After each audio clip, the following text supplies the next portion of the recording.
The boom operator. In the bustling heart of a modest film studio, where creativity hummed like an unplugged microphone, sat a small production office. Sunlight filtered through half-drawn blinds, casting striped shadows across a tidy desk, cluttered with scripts, coffee stains, and a lone potted plant that seemed to wilt in sympathy for its owner.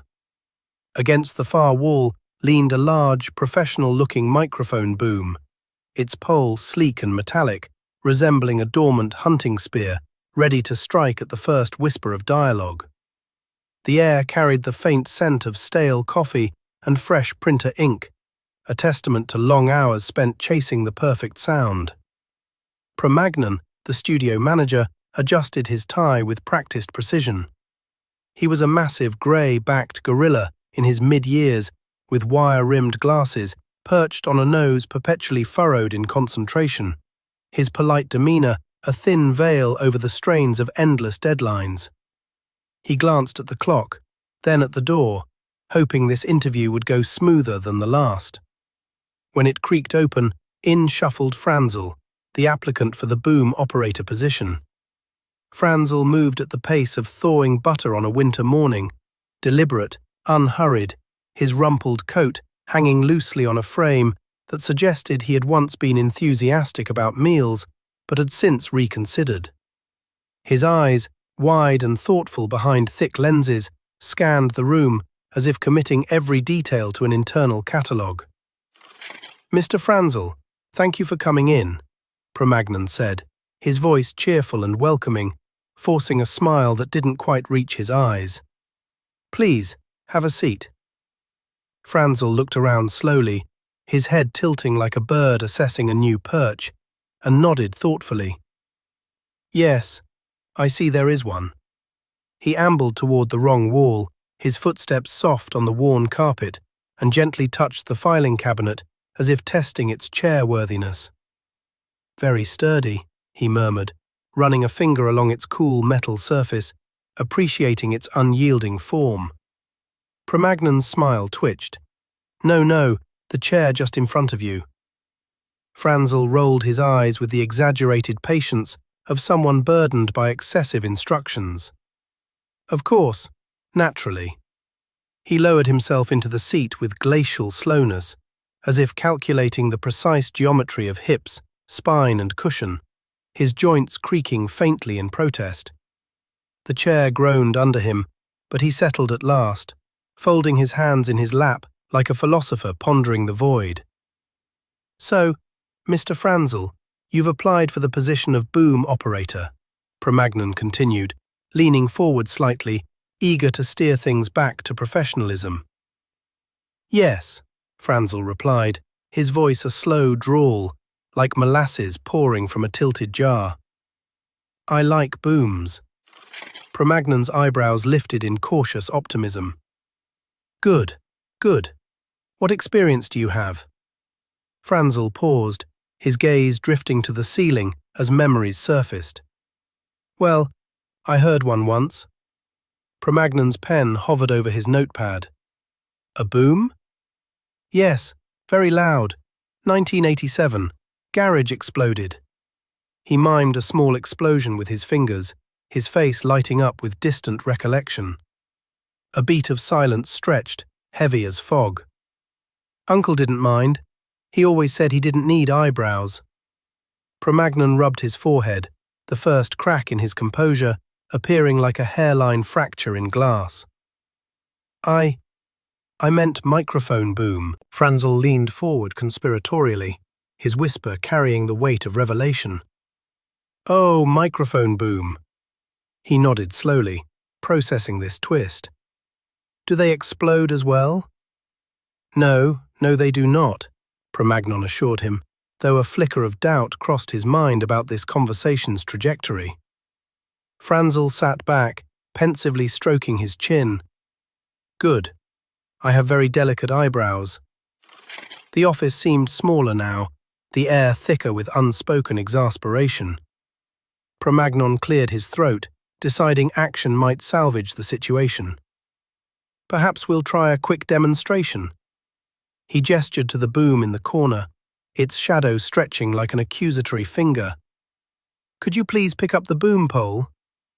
"Of course," Franzl said agreeably. But instead of reaching for it, he walked past the equipment, his steps measured and oblivious, and opened the office window with a creak that echoed his deliberation. Leaning out into the bustling street below, where cars honked and pedestrians hurried, he called out in a voice surprisingly clear. "Hello? Boom pole? Boom pole, you're wanted in the office." Promagnon's face paled as curious heads turned outside. "Mr. Franzl, the equipment is right there." Franzl turned around slowly, his expression one of mild surprise, as if the boom had materialized by magic. "Oh!" He approached it tentatively, lifting the pole with two trembling fingers, holding it at arm's length like a venomous snake or a particularly fragile heirloom. The metal gleamed under the light, heavier than air but lighter than expectation. "It's heavier than I imagined," he observed, giving it a gentle shake that sent a faint rattle through the mic. "Just hold it above me, like this," Promagnon instructed, miming the positioning with his hands, steady, professional, angling it just so over an imaginary actor's head.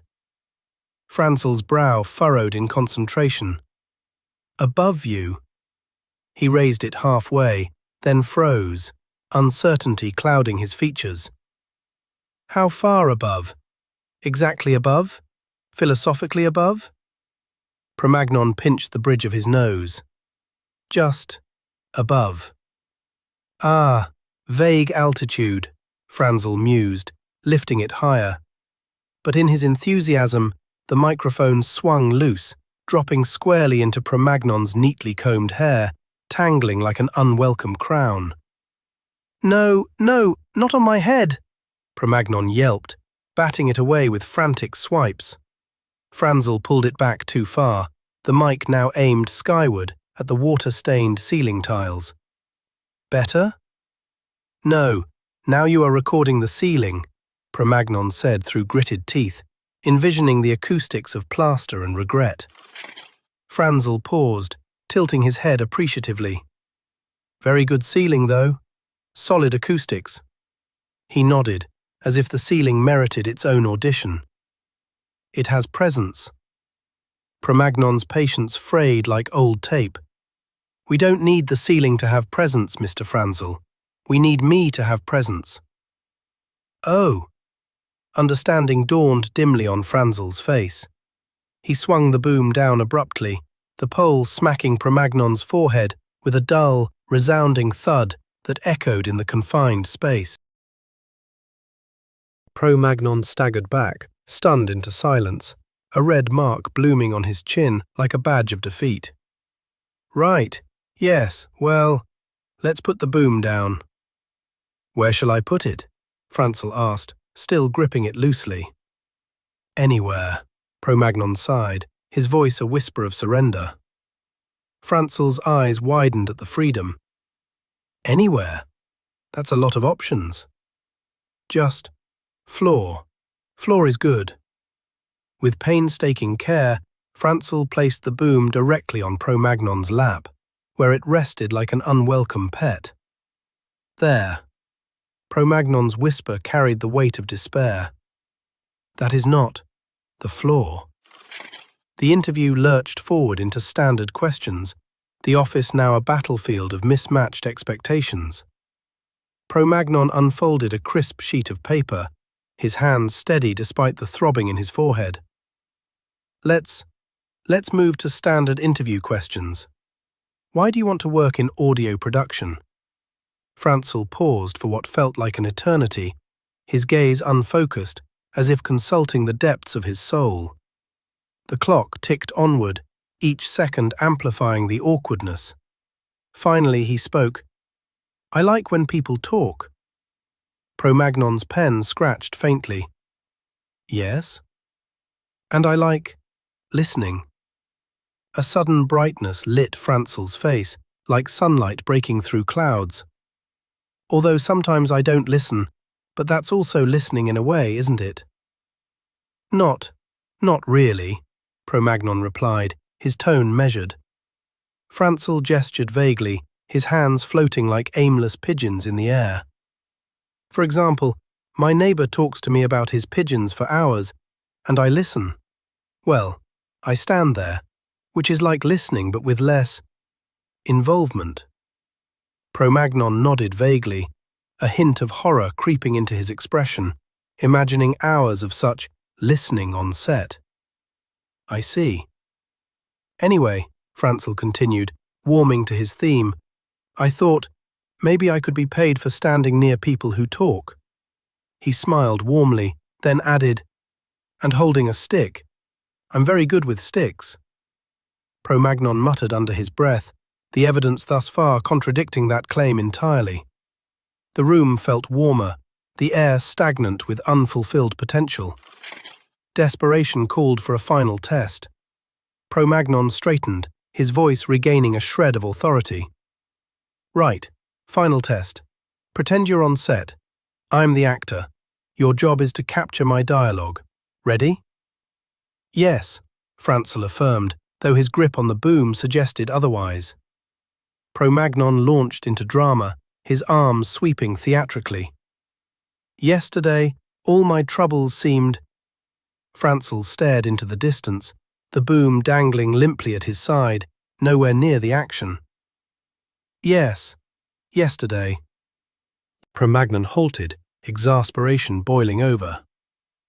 You're not aiming the microphone at me. Ah, yes. Franzl swung the boom wildly, like a fisherman reeling in a reluctant catch, the pole whistling through the air. It knocked over a lamp with a crash, sending it skittering across the desk. The coffee mug followed, spilling dark liquid in a Rorschach blot of fate. It nearly toppled a framed photo of the studio's first award, a gleaming relic of better days. Franzl regarded the chaos gravely. The boom is powerful. I noticed, Promagnon said dryly, surveying the wreckage. A deep sigh escaped Promagnon, resignation settling over him like dust on unused equipment. Mr. Franzl, he paused, the words tasting bitter. You are the only applicant. Franzl's smile bloomed gently, serene as a cow grazing in a sunlit field. I can start immediately. Of course you can, Promagnon murmured, already mentally drafting hazard insurance forms. One question, Franzl said, his tone earnest. Yes? Do you provide eyebrows insurance? Promagnon stared, utterly defeated, the fight drained from him. We will look into it. Excellent. Franzl rose slowly, unfolding like a rusty accordion. Shall I bring my own boom? Please don't, Promagnon pleaded. I also have a stick, very long, very flexible, good for ceiling work. Perfect, absolutely perfect, Promagnon echoed hollowly, his voice distant as an echo in an empty soundstage. They stood in awkward silence, the boom's shadow lengthening across the floor like a prophecy of mishaps to come. Franzl turned toward the door. Well then, boom. Promagnon's brow furrowed wearily. Pardon? Franzl stepped out, closing the door with a soft click, then called back through it cheerfully. Boom! A random crash sounded from the hallway outside, perhaps a toppled trash bin or a startled intern, sealing the absurdity. Promagnon buried his face in his hands, the weight of impending doom pressing down. We're doomed, the boom operator. Orientation day. The next morning dawned brighter on the studio soundstage, a vast cavern of potential where echoes lingered like forgotten lines. High ceilings arched overhead, dotted with exposed beams and hanging lights that swayed gently in the draft from massive loading doors. Coiled cables lay neatly on the scuffed concrete floor, their black lengths like sleeping serpents awaiting the chaos of production. Center stage stood a lonely director's chair, upholstered in faded red leather, flanked by a sound cart laden with mixers, cables, and a half-empty water bottle. The air hummed with the faint buzz of fluorescent lights and the distant murmur of crew setting up in adjacent rooms, a symphony of anticipation. Promagnon clapped his hands lightly, summoning enthusiasm from some hidden reserve, though his eyes bore the shadows of a sleepless night. He was politeness incarnate, strained at the edges like over-tightened strings on a guitar. Beside him loomed Franzl, the new boom operator, his coat now bearing a name tag that read, "Sound Team," in hasty marker. Franzl smiled proudly, clutching a small bag that clinked mysteriously. Earplugs and, inexplicably, carrots. "Right, Mr. Franzl, welcome to your first day of training," Promagnon said, forcing upbeat notes into his voice. "Yes, training." Franzl paused, his eyes lighting with curiosity. "Do we start with explosions?" "Good heavens, no," Promagnon replied, a chill running down his spine at the thought. Franzl shrugged philosophically, patting his bag. "I brought earplugs just in case, and carrots." "Carrots?" Promagnon echoed, baffled. "Yes, for the boom." Franzl leaned in, his voice dropping to a conspiratorial hush, as if sharing state secrets. "I thought it might be motivated." Promagnon's temples throbbed anew. "The boom is not a horse, Mr. Franzl." "Of course." Franzl nodded solemnly, reconsidering. "A pony, then." They began with cable management, Promagnon holding up a neatly coiled XLR cable, its ends capped like obedient soldiers. "This is how you wrap it, over-under, smooth, gentle. Respect the cable," he demonstrated, his motions fluid from years of habit. Franzl touched the cable respectfully, as if greeting an elderly relative at a family gathering, feeling its flexible texture with reverent fingers. "It feels important." "Yes, well, in a sense," Promagnon started, but Franzl was already whispering to it. "You're doing great," Franzl murmured, his breath fogging the insulation slightly. "No need to," Promagnon sighed, waving a hand. "Please coil it." Franzl attempted the task, but his efforts twisted the cable into knots, like wrestling an octopus in a phone booth. "It's resisting," he grunted, tugging gently. "It's not resisting, you're twisting it," Promagnon corrected, watching in horror as loops formed and rebelled. "I see." Franzl paused, then addressed the cable again. "Come on, cooperate." "Just hand it back," Promagnon said, rubbing his temples as if to summon patience from thin air. Franzl presented the mangled coil proudly, a shape evoking modern art's more abstract failures. "There." Promagnon stared at the monstrosity, a Gordian knot of rubber and wire. "This is avant-garde." After a beat, he added, "Let's move on." Next came microphone etiquette. Promagnon handed over a tiny lavalier mic, its clip glinting like a jeweled insect. "This is a lav mic. We clip it discreetly on the actor so it doesn't interfere," he explained, demonstrating on his collar. Franzl squinted at it suspiciously, holding it up to the light. "Very small." "Yes, it's meant to be subtle." Franzl leaned closer, peering as if expecting it to twitch. "Is it alive?" "No, it is not alive," Promagnon assured him firmly. "Good." Franzl patted Promagnon's chest generously, his hand lingering. "Shall I clip it on you?" "Preferably not there." But Franzl had already clipped it squarely in the middle of Promagnon's tie knot, turning the elegant silk into a makeshift mic stand. Promagnon removed it quickly, his face flushing. "That is not remotely discreet." "Oh." Franzl thought for a moment, then suggested brightly, "Under the shirt, then?" "No, no," panic edged Promagnon's voice, visions of wardrobe malfunctions flashing. "Please leave my shirt out of this." The test shoot followed, Promagnon positioning himself in the actor's spot, the stage lights warming his face like an interrogator's glare. Right, let's simulate an actual shoot. You hold the boom, I'll say a line. Boom ready, Franzl declared, lifting the pole. The attached cable dragged behind like a reluctant serpent, snaking across the floor. And action, Promagnon said, straightening into character. When the moon rises over the silent lake, Franzl whispered to the boom, his voice a soft encouragement amid the vast emptiness. Stay calm. You can do this. Promagnon's delivery faltered. You're not supposed to talk to it while recording. Oh, Franzl considered this. What if it needs encouragement?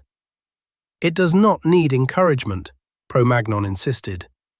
Franzl looked incredulous. Everyone needs encouragement. Not the boom. If you say so, Franzl conceded, still doubtful. As Promagnon resumed his line, Franzl tilted the microphone slowly downward, inch by inch, until it hovered practically in Promagnon's mouth, capturing every breath and syllable up close. Promagnon stopped abruptly.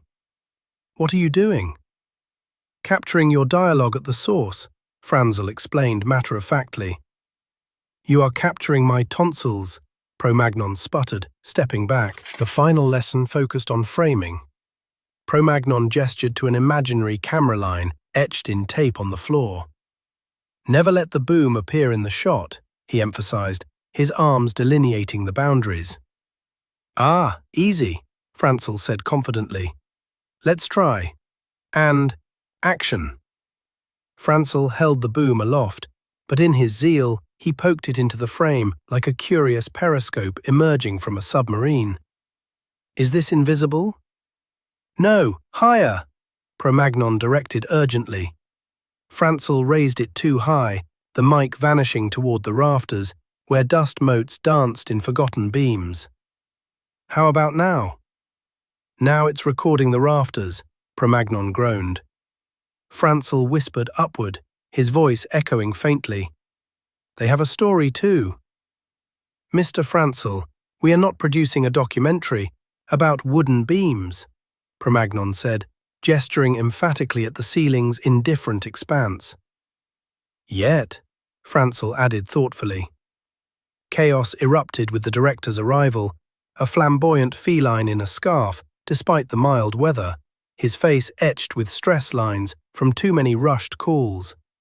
He burst through the side door, clipboard in hand, his voice booming before he even spoke. Are we ready? We're losing daylight, and I haven't even yelled at anyone yet. Promagnon winced, caught off guard. We're still training. The director zeroed in on Franzl. You, new guy, point the boom at me. Franzl raised the boom with intense concentration, sweat beading on his brow, but in a twist of logic, he pointed the handle directly at the director, the microphone dangling limply behind like a forgotten tail. Ready? The director blinked, baffled. Why are you pointing the wrong end at me? So your words don't hit the microphone too hard, Franzl replied calmly, as if dispensing ancient wisdom. The director stared, momentarily speechless. What does that even... He turned to Promagnon, eyes wide. Where did you find him? Promagnon's voice was small, defeated. He applied. I refuse to work with this man, the director declared, whirling back to Franzl. Do you even know what sound is? Franzl thought calmly, his expression serene amid the tension. Yes. A pause stretched, profound in its simplicity. It's the thing that happens when quiet stops. The director paused, disarmed, a flicker of intrigue crossing his features. Huh. Actually, that's rather profound. No, please don't encourage, Promagnon protested, but it was too late. You, boom man, you stay. The director smacked Promagnon's shoulder heartily. Give him a badge or whatever. Franzl beamed softly, proud as a child with a gold star. Boom! In celebration, he tried to holster the boom like a cowboy's pistol, the pole swinging wildly and knocking over a stack of lights with a cascade of clatters and sparks. Promagnon exhaled, an exhausted breath of impending doom filling the stage. "Welcome to the team, Mr. Franzl,"